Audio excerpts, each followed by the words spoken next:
Lahore high court में परवेज इलाही को D notify करने के खिलाफ दरखास्त पर समाअत। गवर्नर पंजाब के वकील ने अदालत को बताया कि गवर्नर से राबता हो गया है। गवर्नर पंजाब ने एतमाद के वोट की तस्दीक कर दी है। गवर्नर ने डी नोटिफाई करने का हुक्म वापस ले लिया है।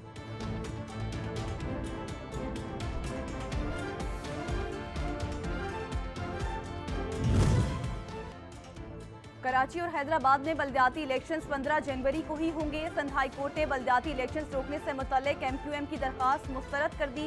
इलेक्शन कमीशन के कोरम से मुतल्लिक दरखास्त पर तफसीली दलाइल के बाद फैसला किया जाएगा।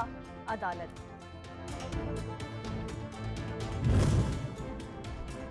तहरीक इंसाफ की जानिब से मुल्क भर में महंगाई के खिलाफ एहतजाजी रैलियों का सिलसिला जारी। आज भी मुल्क के मुख्तलिफ शहरों में रैलियों का इनेकाद किया जाएगा।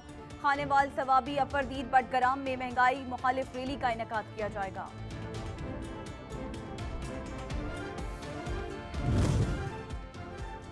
बलोचिस्तान में आटे के बहरान से निपटने के लिए हुकूमती इक़दाम जारी। सूबाई वजीर खुराक ज़मर अचकज़ई ने वास्को से मजीद 3 लाख बोरी गंदम की अपील कर दी।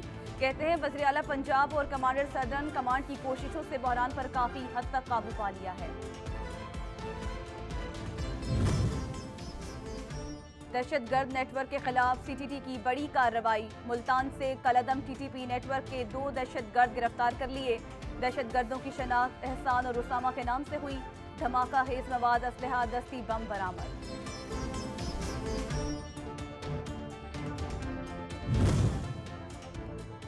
और तोंसा शरीफ के नवाही इलाके में गैस सिलेंडर धमाका। धमाके के बायस घर में आग भड़क उठी। हादसे में 8 अफराद जख्मी हो गए। जख्मियों को तिब्बी इमदाद के लिए अस्पताल मुंतकिल कर दिया गया। घर में मौजूद कीमती सामान जलकर खाकिस्तर हो गया।